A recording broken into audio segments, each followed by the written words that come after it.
जय हिंद। तो आज हम इस वीडियो में टॉपिक कवर करेंगे मौर्योत्तर काल, ठीक है? और इसे हम लोग एमसीक्यू के माध्यम से करने वाले हैं और साथ में आपको फुल एक्सप्लेनेशन भी करके बताएंगे, ठीक है? तो आप लोग वीडियो को शुरू से लेकर अंत तक जरूर देखिएगा। और बुक की बात करें तो खान सर का जो पॉकेट जी की बुक समान ज्ञान है, उसी को अभी हम लोग कंप्लीट कर रहे हैं, ठीक है? तो अगर आपको भी हर किताब को करना है द एंड, तो हमारे साथ जुड़ जाइए, ठीक है? और वीडियो को लाइक कर दीजिए और चैनल पे नए हैं तो सब्सक्राइब कर लीजिए, क्योंकि यहाँ होता है हर किताब का द एंड। तो चलिए बिना टाइम गवाए चलते हैं प्रश्न की ओर। सबसे पहले हम लोग सुंग वंश के बारे में जान लेंगे, ठीक है? इसका जो समय काल है वो 150 ईसा पूर्व से 73 ईस्वी पूर्व है, ठीक है?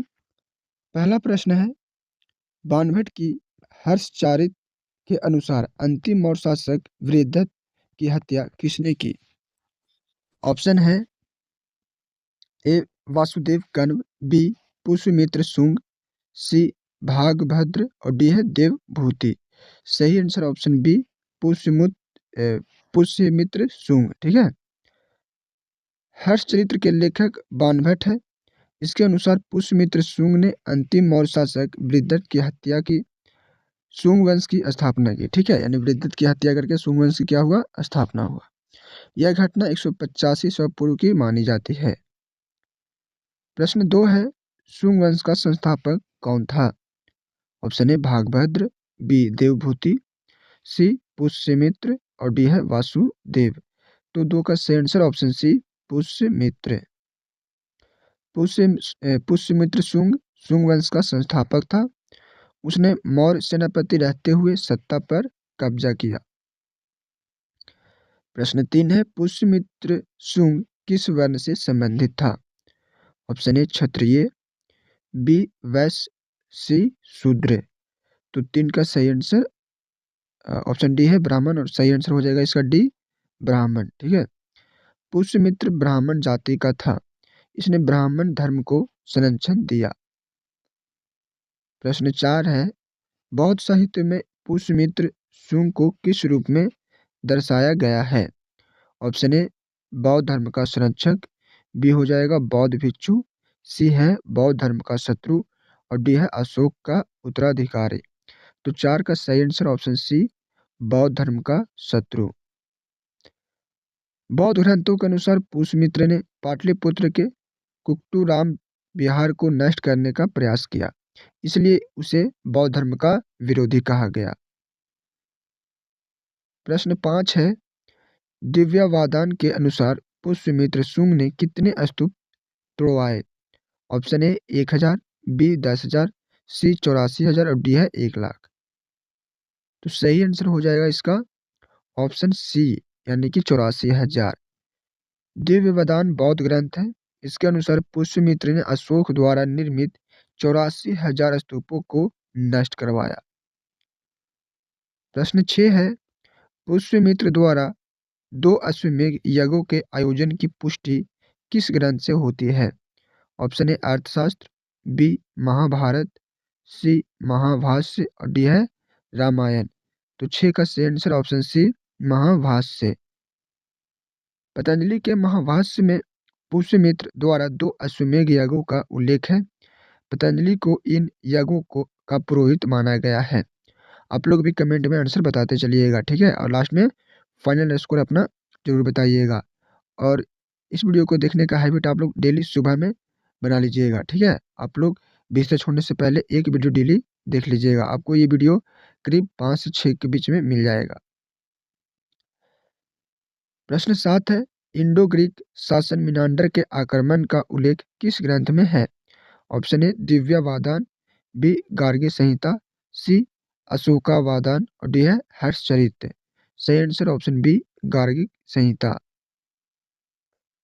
गार्गी संहिता में यवन यानी इंडो ग्रीक शासक मिनांडर के आक्रमण का वर्णन है। पुष्यमित्र ने उसे पराजित किया। और इस बुक से जो भी हम प्रश्न करवाए हैं और भी टॉपिक करवा चुके हैं, उसका प्लेलिस्ट हम बना दिए हैं।